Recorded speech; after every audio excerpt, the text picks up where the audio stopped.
Here's a stat that'll blow your mind. America's wealthiest families have accumulated over $140 trillion in assets, and many of them pay an effective tax rate lower than the average middle-class worker.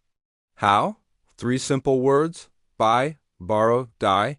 This isn't some illegal loophole, it's a completely legal wealth strategy that the ultra-rich have been using for decades while the rest of us work our entire lives paying taxes on every dollar we earn. Today I'm breaking down exactly how this strategy works, and more importantly, how you can apply these principles to build your own wealth. Let's dive in. What's up, Finance Flash family? Welcome back to the channel where we decode the financial strategies of the wealthy and make them accessible to everyday people like you and me. The buy, borrow, die strategy sounds almost too simple to be real, but it's the secret weapon behind some of the world's greatest fortunes. We're talking about billionaires like Jeff Bezos, Elon Musk, and Warren Buffett. They're not selling their assets and paying huge capital gains taxes like most people think. Instead, they're using this three-step approach to access their wealth while keeping their tax bills incredibly low. And here's the thing, while the strategy works best at massive scale, the principles behind it can help anyone build wealth more efficiently. So stick around, because by the end of this video, you'll understand how the wealthy stay wealthy, and you'll have actionable insights for your own financial journey. Before we get into the strategy itself, let's talk about how most people think wealth building works and why that thinking keeps them trapped in the financial rat race. The traditional wealth building trap, most of us are taught the same formula: work hard, earn money, pay taxes on that income, spend what's left, and maybe save a little. If you invest and your assets grow, you eventually sell them, pay capital gains taxes, and then use what's left over. Here's the problem with this approach. You're getting taxed at every single step.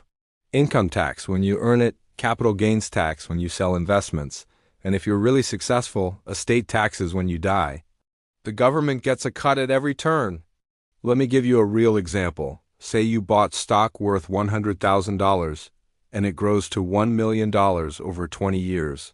Amazing, right? But if you sell it to access that money, you'll pay capital gains tax, let's say 20% federal plus state taxes. That's potentially $200,000 or more gone to taxes. Suddenly, your $1 million gain is $800,000 or less. The wealthy play a different game. Now, here's where it gets interesting. Wealthy people look at that same situation completely differently. They ask, why would I ever sell and pay taxes when I can access my wealth without selling? This is the fundamental mindset shift. The wealthy don't see their assets as things to sell, they see them as collateral to borrow against. They understand that appreciation in assets is only taxed when you sell, so they've figured out how to access the value without triggering a taxable event. Most people have never heard of this strategy because it's not taught in schools, financial advisors rarely discuss it with average clients, and frankly, you need significant assets for it to work at scale. But understanding how it works changes how you think about wealth entirely. The challenge is this: we've been conditioned to think that accessing wealth means selling assets and paying taxes. The buy, borrow, die strategy flips that assumption on its head. All right, let's break down the buy, borrow, die strategy step by step. This is where it gets really interesting. Step 1. BUY acquire appreciating assets. The first step is to buy and hold appreciating assets, things that grow in value over time.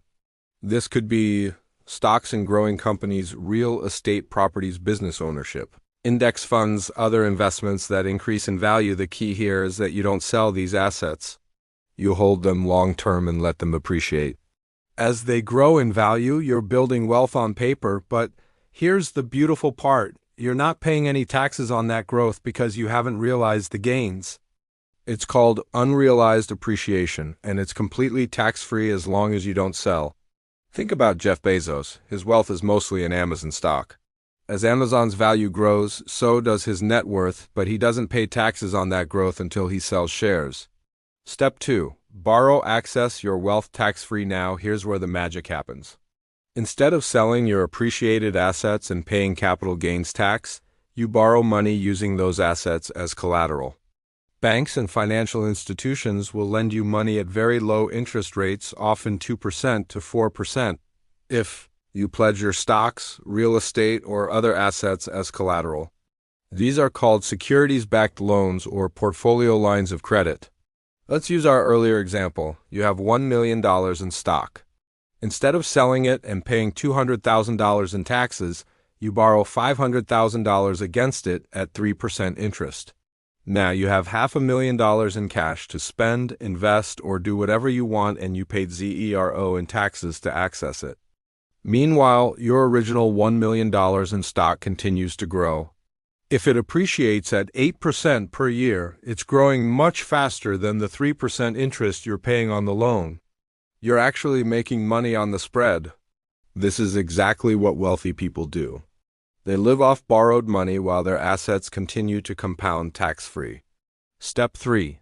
DIE pass assets to heirs with a tax advantage. Now for the final piece, and this is the part that really makes this strategy powerful. When you pass away, your heirs inherit your assets with what's called a step-up in basis. This is a feature of U.S. tax law that essentially resets the cost basis of inherited assets to their value on the date of death. Here's what that means. Remember that stock you bought for $100,000 that's now worth $1 million? If you had sold it, you pay capital gains tax on the $900,000 gain. But if you die and your kids inherit it, their cost basis is stepped up to $1 million. If they sell it right away, they pay zero capital gains tax. Even better, that loan you took out against the assets can often be paid off by the estate or refinanced, and your heirs still inherit the full value with the step-up basis.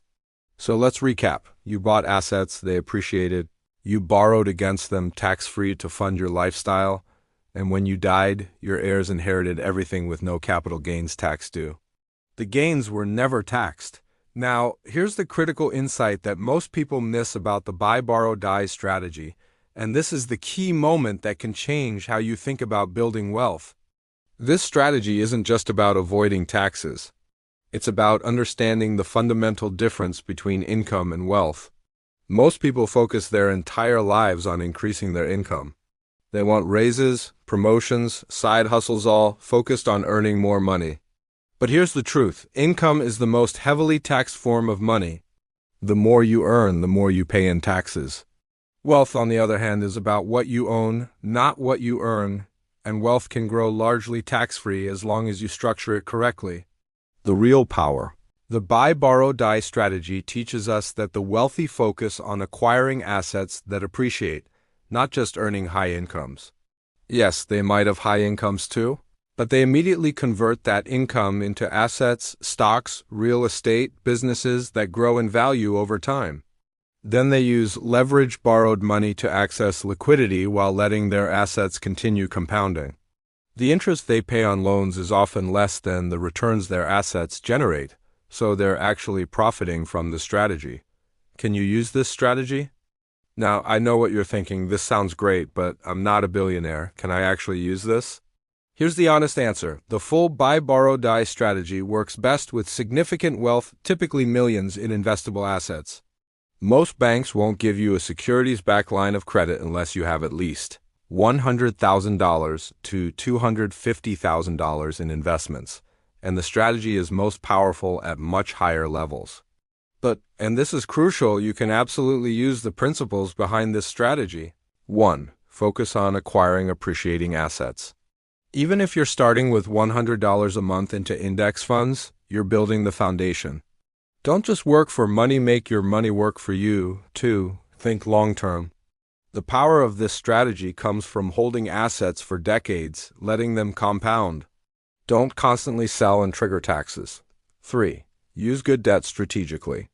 While you might not get a securities-backed loan yet, you can use mortgage for real estate, investing, or business loans for ventures where the returns exceed the interest costs.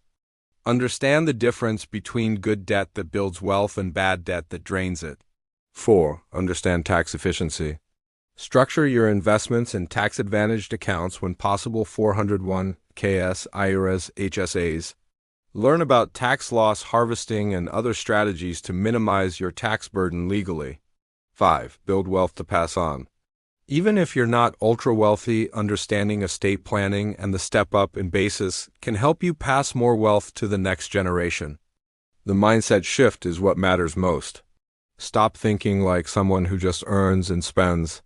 Start thinking like someone who acquires, holds, and leverages assets. That's the real secret the wealthy understand. Let's wrap this up. The buy, borrow, die strategy is how the wealthy build and maintain generational wealth by appreciating assets and hold them long term. Borrow against those assets to access cash without triggering taxes.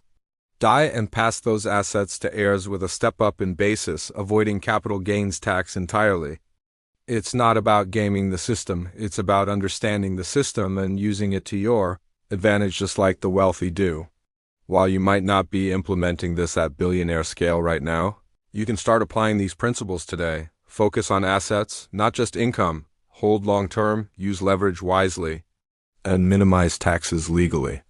Remember, wealth isn't built by how much you earn, it's built by what you keep and how you grow it. Now I want to hear from you. Did this strategy surprise you? Do you think it's fair that the wealthy can use these tactics, or should the tax code be changed? Drop your thoughts in the comments. I read every single one. And if you found this valuable, hit that like button and subscribe to Finance Flash, because we're breaking down complex wealth building strategies every single week. Want to learn more about building wealth? Check out this video on good debt versus bad debt. It's the perfect next step in your financial education. I'll see you in the next one. Stay wealthy, Finance Flash family.